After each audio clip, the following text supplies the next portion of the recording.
Afternoon, everyone. Throughout my career, nothing has really been more important than protecting Ohio's citizens. Since I took office, we've developed initiatives to keep our communities safe. We've worked together on laws that protect our families. Our ideas have been innovative, and they've helped a number of people. But it's those on the front lines, who are living this mission every single day. Our police officers, our sheriff's deputies, our troopers, paramedics, EMTs, and our firefighters. Our Homeland Security agents, our emergency management personnel.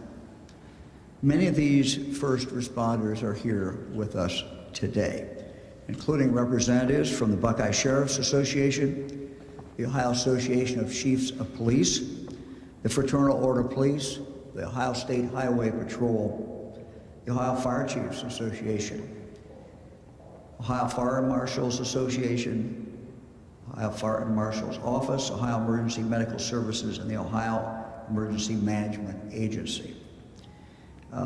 These are the people who run towards danger. These are the people who risk their lives every day to keep us safe. These are the individuals who are truly, truly our protectors. To put it mildly, when it comes to law enforcement, these past few years have been difficult. There have been calls for defunding the police, which can leave officers feeling demoralized. Some have left the profession altogether. And sometimes there are not enough qualified new recruits stepping up to fill those shoes. This is clearly not the time to defund the police. This is time to fund the police, and to fund them in a new and creative way that helps them protect us against the violent offenders. Since taking office as governor in 2019, we have worked towards this goal. First, we created the Ohio Narcotics Intelligence Center to help law enforcement investigate complex drug trafficking cases. We launched Ohio's School Safety Center, the first statewide office of its kind that does nothing but focus on protecting school students and staff. We created the Ohio Office of Law Enforcement Recruitment. We created the Ohio Office of First Responder Wellness. And with the help of Ohio's General Assembly, we've dedicated millions of dollars in state funding from Ohio's operating budget to offer grants for body-worn cameras, to pay for innovative technology and other tools to counter violence. Although we've done much to help law enforcement fight crime in Ohio, COVID-19 brought about new challenges for our first responders. Challenges that further depleted their ranks and influenced a troubling increase in violent crime, not just here in Ohio, but across our country. We must do more, and we will do more. We today have, I believe, an incredible opportunity. An opportunity to more easily identify the violent criminals who illegally possess weapons and who use them without regard for who gets hurt. We have an opportunity to increase the speed at which we can identify the drug dealers selling the narcotics that are killing so many who are suffering from addiction. We have an opportunity to identify rapists faster before they attack again. And we have an opportunity to protect our protectors, our first responders who are repeatedly traumatized by the pain they encounter, they see day after day after day.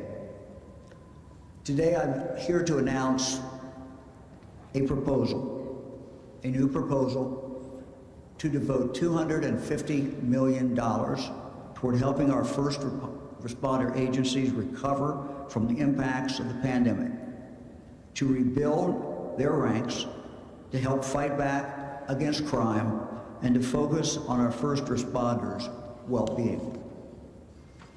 This proposal was developed with support and with help from members of the Ohio General Assembly, including some of whom are with me today. Senator Teresa Gavarone, Senator Nathan Manning, Representative G.J. Swearingen, Representative Al Catrona, and Representative Tom Hall. I thank them, and I thank the other members of the General Assembly who have worked on this bill. Let's start with violent crime. Of the $250 million in federal American Rescue Plan Act funding, our proposal would dedicate $175 million towards supporting state and local law enforcement efforts to prevent violence, solve crimes, and hold violent offenders accountable. These funds would build upon things that we have already done to give our police officers and criminal justice partners the resources they need to keep us safe. This proposal, to spend $175 million, would help agencies with hotspot policing, allowing officers to put more focus on reducing crime in places where it is the worst. It will also support agencies' efforts to collaborate not only across communities, but across jurisdictions, since we know criminals don't stay within community lines. We are also collaborating now with Attorney General Dave Yost to develop a program to give law enforcement easier access to ballistics technology used to connect gun crimes and identify the people pulling the triggers on those crimes. Right now, there are guns and shell casings in evidence rooms across the state that hold a wealth of information, but they haven't been analyzed because the process for local agencies is cumbersome and complex. They need help. We intend to give them that help. This proposal would also help clear up backlogs in our crime labs and coroners' offices that have gotten bigger because of the pandemic. We're working with Attorney General Yost on this. He runs, of course, the state crime labs, and it would help those crime labs. But this would also benefit local crime labs across the state as well. By speeding up chemistry, toxicology, DNA, and other testing, this will help pick up the pace of investigations and decrease the time it takes to identify drug dealers and other criminals. Let me now turn to wellness and our first responders. This proposal would also direct a total of $75 million towards supporting the resilience, the recovery, and recruitment of Ohio's first responders. We ask our police officers day in, day out to do so very much. We ask them to deal with, frankly, the worst that society has to offer: the murderers, the child abusers, the rapists. Our troopers and EMS providers respond to horrific car accidents where they see unimaginable trauma. Our firefighters run into burning homes where residents couldn't make it out. They see so much. They see so much trauma. The cumulative effect of all this takes a serious toll on our first responders. The pandemic has only worsened these issues.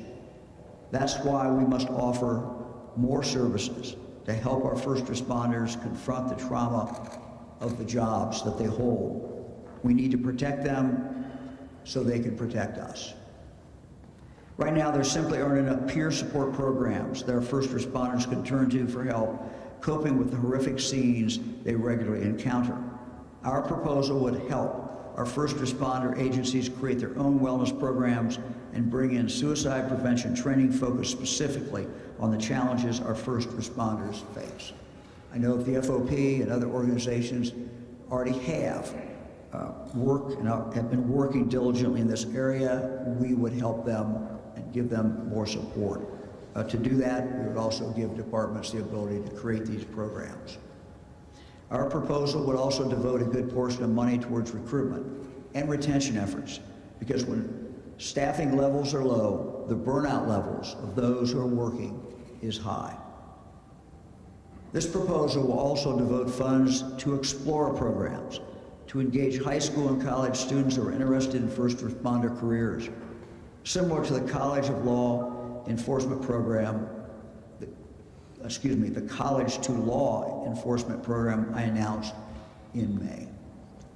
As experts in this field have told us, if you're really serious about recruitment, many times you have to grow your own, and this is what this program does. We would also provide tuition assistance for students and cadets who can't afford the cost of basic training, so that we can bring our forces back to pre-pandemic staffing levels. And our proposal would fund community police relations efforts to strengthen the relationship between law enforcement and the public that they serve. Overall, we envision that these funds would be awarded to local entities in the form of grants managed by the Ohio Office of Criminal Justice Services and the Ohio Emergency Management Agency. And these grants would be flexible to give local communities, local departments, the ability to design programs to address their unique community needs. We want our law enforcement and first responder entities to tell us what they need to best address increased violence and encourage first responder resilience, and this is what we will do with this program.